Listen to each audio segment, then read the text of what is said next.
नमस्कार, मैं हूं अंजलि इस्टवाल। इंडिया एट 9 में आपका स्वागत है। शुरुआत करते हैं पश्चिम बंगाल की खबर से। यहां नई सरकार तो बन गई है, लेकिन राजनीतिक तल्खी कम होने का नाम ही नहीं ले रही है।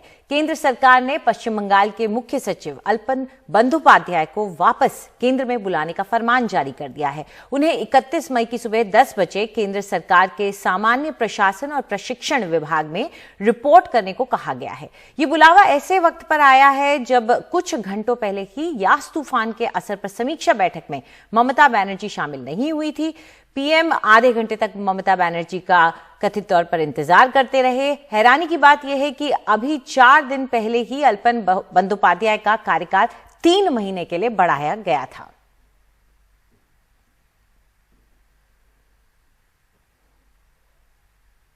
इस पूरे मामले पर मुख्यमंत्री ममता बनर्जी ने पीएम मोदी पर निशाना साधा। उन्होंने कहा कि मुख्य सचिव की क्या गलती थी।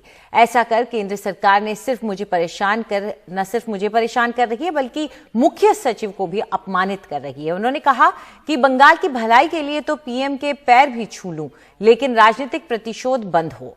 वहीं तूफान की समीक्षा बैठक के मुद्दे पर उन्होंने कहा कि यह तय हुआ था कि प्रधानमंत्री और मुख्यमंत्री की बैठक होगी, लेकिन राज्यपाल के साथ विपक्षी नेता भी बुलाए गए, जिसमें बीजेपी नेता शामिल थे।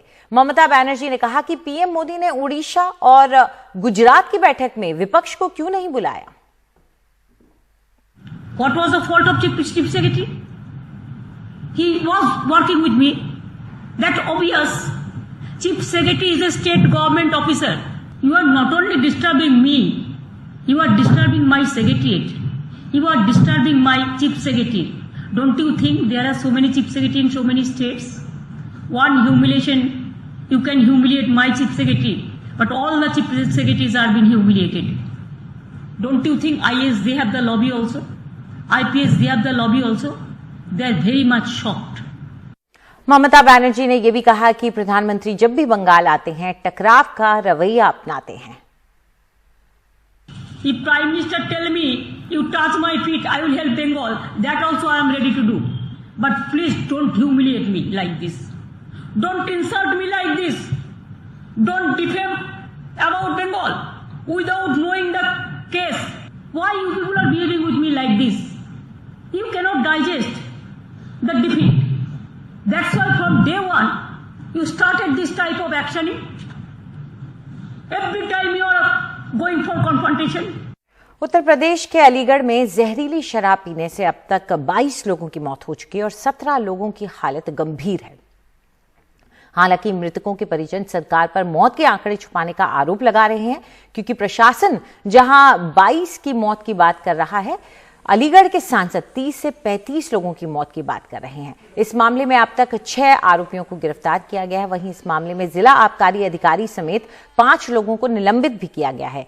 मुख्यमंत्री आदित्यनाथ ने दोषियों के खिलाफ एनएसए की कार्रवाई करने के निर्देश दिए हैं। मृतकों के परिजनों को 5-5 लाख रुपए की मुआवजा राशि देने का भी ऐलान किया गया है।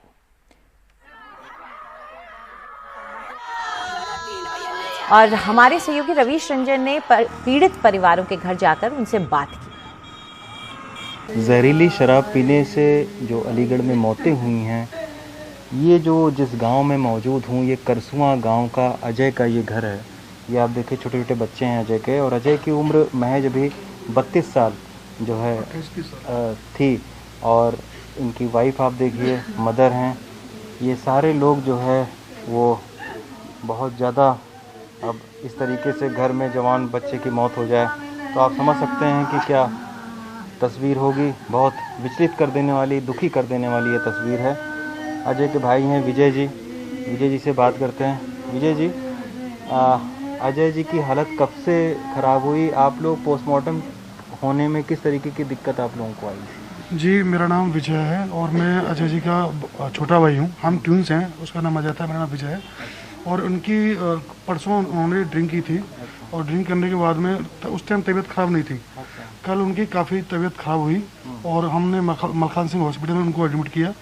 एडमिट करने के बाद वहाँ पर और ज़्यादा तबीयत ख़राब हुई तो उनको रेफ़र कर दिया मेडिकल के लिए, और मेडिकल में उनका इलाज चला, और वहाँ पर करीब 1 घंटे बाद उन्होंने मृत घोषित कर दिया।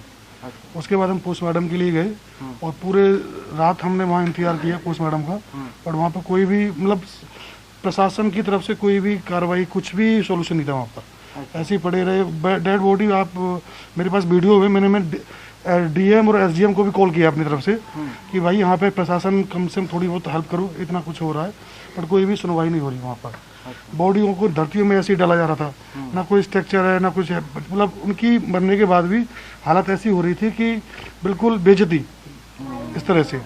पर उस सुबह जाके मीडिया वाले काफ़ी आए थे, तो तब जाके उन्होंने पोस्टमार्टम स्टार्ट किया और देन फिर हमारा भाई का पोस्टमार्टम हुआ।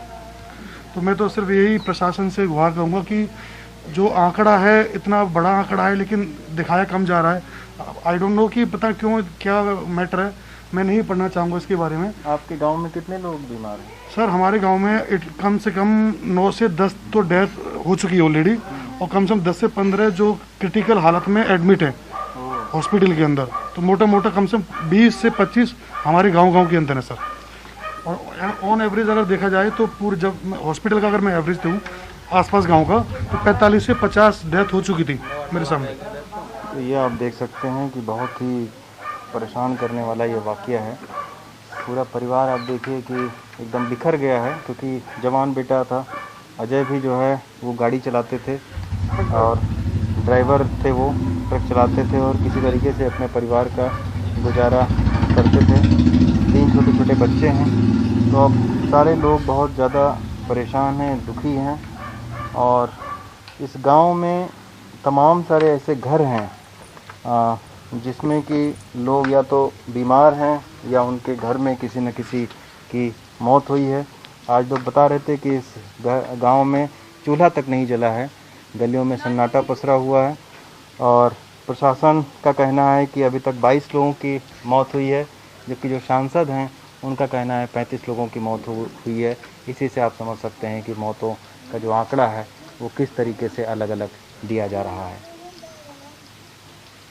कुरसुआ गांव से गौरी के साथ रवीश रंजन शुक्ला, एनडीटीवी इंडिया।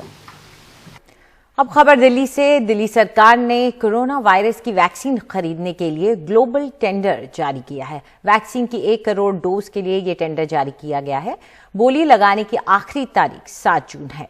वहीं एक बार फिर दिल्ली सरकार ने वैक्सीन की कमी को लेकर केंद्र सरकार पर निशाना साधा है। उप मुख्यमंत्री मनीष सिसोदिया ने कहा कि केंद्र सरकार कह रही है कि उनके पास राज्यों को देने के लिए वैक्सीन नहीं है, फिर प्राइवेट अस्पतालों में वैक्सीन कहां से आ रही है। साथ ही उन्होंने केंद्र से सवाल पूछा कि अगर दिल्ली सरकार युवाओं को वैक्सीन लगवाना चाह रही है तो आपको क्या दिक्कत है। केंद्र सरकार कुंडली मार के वैक्सीन के डिस्ट्रीब्यूशन पे बैठी है।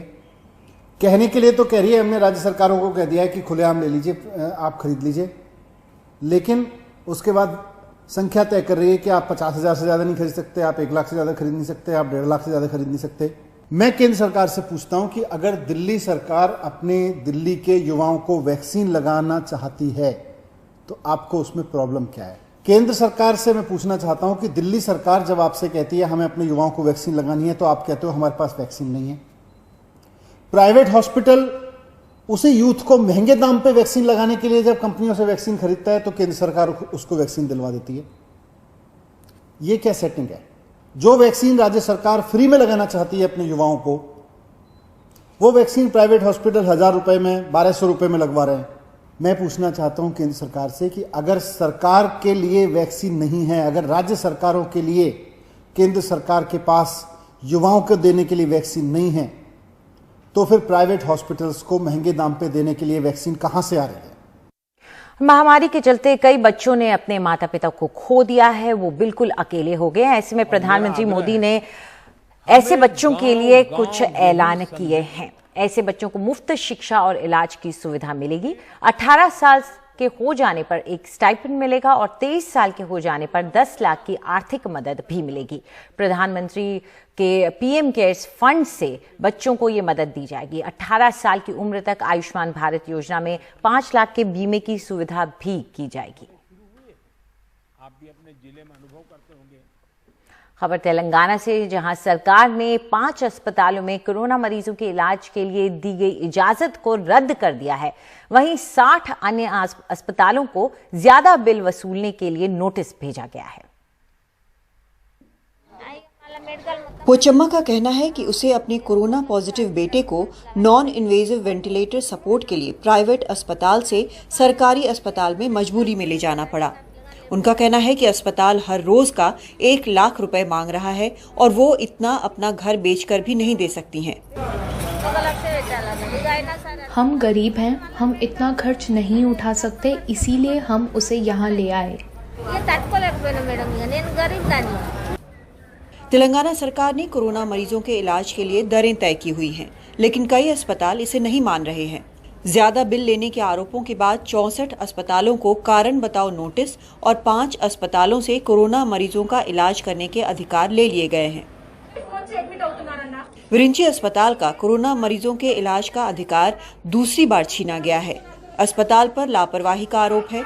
गुरुवार को एक मरीज के रिश्तेदार पर अस्पताल में डॉक्टर पर हमला करने का आरोप है। मरीज की 2 हफ्ते के इलाज के बाद मौत हो गई।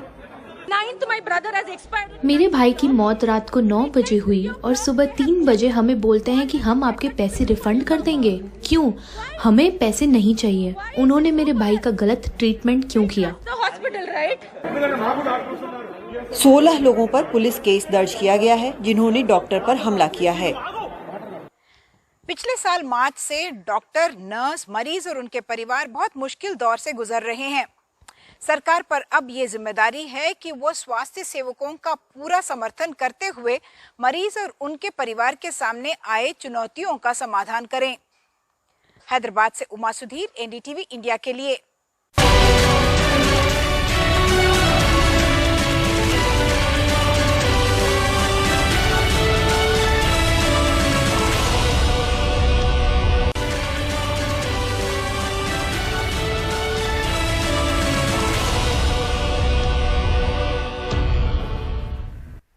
ओलंपिक पदक विजेता पहलवान सुशील कुमार की रिमांड 4 दिन के लिए बढ़ा दी गई है। कोर्ट में पेशी के दौरान पुलिस ने सुशील कुमार को ही मास्टरमाइंड बताया। उन्होंने पहलवान सागर धनखड़ की हत्या के मामले में उन्हें गिरफ्तार किया गया था। कड़ी सुरक्षा के बीच पुलिस की गाड़ियों के इस काफिले में पहलवान सुशील कुमार और उसके साथी अजय बक्करवाला को दिल्ली पुलिस रोहिणी कोर्ट लाई। साथ ही पहलवान सागर धनखड़ की हत्या के आरोपी सुशील की 6 दिन की पुलिस रिमांड खत्म होने के बाद उसे कोर्ट में पेश किया गया। पुलिस ने दोनों आरोपियों की 7 दिन की पुलिस रिमांड और मांगते हुए कोर्ट में दलील दी कि सुशील कुमार इस हत्याकांड के मास्टरमाइंड हैं। उसके खिलाफ वीडियो मिले हैं और चश्मदीदों के बयान हैं। दोनों आरोपी पुलिस की जांच में सहयोग नहीं कर रहे हैं। इनसे पूछताछ के बाद कुछ और जरूरी सबूत मिल सकते हैं जो अभी तक नहीं मिल पाए हैं। आरोपियों की 7 गाड़ियां अभी तक जब्त की गई हैं। 4 गाड़ियां किसकी हैं ये मालूम चल गया है। 3 गाड़ियों की जांच अभी चल रही है। सुशील का मोबाइल अब तक बरामद नहीं हुआ है। वारदात में 18 से 20 लोग शामिल थे। बाकी लोगों को सुशील की निशानदेही से पकड़ सकते हैं। सुशील के घर की डीवीआर अब तक नहीं मिली है। आरोपियों ने वारदात के वक्त जो कपड़े पहने थे वो भी अब तक बरामद नहीं हुए हैं। पुलिस की तरफ से कोर्ट में कहा गया कि सुशील की लाइसेंसी पिस्टल जब्त कर ली गई है। सुशील के वकील ने पुलिस की रिमांड का विरोध करते हुए कहा कि पुलिस मीडिया को जांच से जुड़े सबूत लीक कर रही है, जिस पर रोक लगाई जाए। वारदात में सुशील ने अपनी लाइसेंसी पिस्टल का इस्तेमाल नहीं किया। मीडिया में पब्लिसिटी के लिए कस्टडी मांग रहे हैं। जो वीडियो सीडी है वो भी कोर्ट की निगरानी में सुरक्षित रहे। दोनों पक्षों को सुनने के बाद रोहिणी कोर्ट ने सुशील कुमार और उसके साथी अजय को 4 दिन की पुलिस रिमांड पर भेज दिया। अब देखना होगा कि अगले 4 दिनों में क्या पुलिस सुशील कुमार के वारदात के वक्त पहने हुए कपड़े, डीवीआर और उसका मोबाइल बरामद कर पाती है या नहीं। नई दिल्ली से Mukesh Singh, NDTV India. Petrol और डीजल की कीमतों में लगातार हो रही बढ़ोतरी का असर ये हुआ है कि मुंबई में प्रति लीटर पेट्रोल की कीमत 100 के पार हो चुकी है। मुंबई देश का पहला मेट्रो है जहां पेट्रोल की कीमतों ने शतक लगाया है। शनिवार के दिन पेट्रोल के दर में 24 पैसे और डीजल के दर में 29 पैसे प्रति लीटर की बढ़ोतरी का असर ये हुआ कि मुंबई में पेट्रोल अब 100 के पार चला गया है और प्रति लीटर डीजल की कीमत 92 रुपये 17 पैसे हो गई है। मुंबई में पेट्रोल की कीमतें आसमान तब छू रही हैं जब आम आदमी को लोकल से सफर करने नहीं दिया जा रहा है। इतना महंगाई बढ़ रहा है और पेट्रोल का भाव भी बढ़ रहा है। गाड़ी तो चलाना जरूरी है, गाड़ी के सिवा दूसरा कुछ अपने पास पर्याय भी नहीं है। जब इंटरनेशनल मार्केट में पेट्रोल का प्राइस ऑलमोस्ट $100 था, तब हम 90 रुपीज़ दे रहे थे। अब जबकि वो कम हो चुका है, हम उससे ज़्यादा पे कर रहे हैं। तो क्लियरली गवर्नमेंट इसी से फ़ायदा उठा रही है, इसी से पूरा रेवेन्यू कमाना चाहती है। गवर्नमेंट ये नहीं सोच रही है कि आगे लॉन्ग टर्म में लोगों को क्या इम्पैक्ट होगा, आपके लॉन्ग ट्रैवल्स पे क्या होगा, आपके जो सप्लाई चेंज मैनेजमेंट में क्या इम्पैक्ट होगा। ये पूरा एक कैस्केडिंग इफेक्ट है जो गवर्नमेंट नहीं देख रही है, या गवर्नमेंट सिर्फ चाहती है कि अभी इस पर सिर्फ जो है कैपिटलाइजेशन किया जाए। 4 मई के बाद से तेल की कीमतों में 15 बार बढ़ोतरी की जा चुकी है, तो वहीं जनवरी महीने से पेट्रोल के दरों में कुल 11% और डीजल की कीमतों में 14% की बढ़ोतरी हुई है। मुंबई के अलावा महाराष्ट्र, राजस्थान और मध्य प्रदेश के कई शहरों में भी पेट्रोल की कीमतें 100 के पार पहुंची हुई हैं। पेट्रोल और डीजल में आई बढ़ोतरी का असर आम आदमी की जेब पर पड़ता नजर आ रहा है। ट्रांसपोर्ट महंगे होंगे और सामान के दाम भी बढ़ेंगे। ट्रांसपोर्ट उद्योग से जुड़े लोग भी बढ़ रहे दामों का विरोध करते नजर आ रहे हैं। ये तेल की कीमतें इस महामारी के मौके पर और महंगाई उछले स्तर पर है, कम करके इस उद्योग को और 130 करोड़ जनता को राहत दें। लेकिन अब ये लग रहा है कि जो भी हमारी रिप्रेजेंटेशन है वो इस अंधी, बहरी, गूंगी सरकार को नहीं समझ आ रही है। कोरोना महामारी की वजह से पहले से ही आम आदमी परेशान है, महंगाई बढ़ी है और आमदनी कम हुई है। ऐसे में पेट्रोल के बढ़े दाम परेशानी को और बढ़ा रहे हैं। मुंबई से कैमरा पर्सन राजेंद्र दयालकर के साथ सोहित मिश्रा, NDTV इंडिया।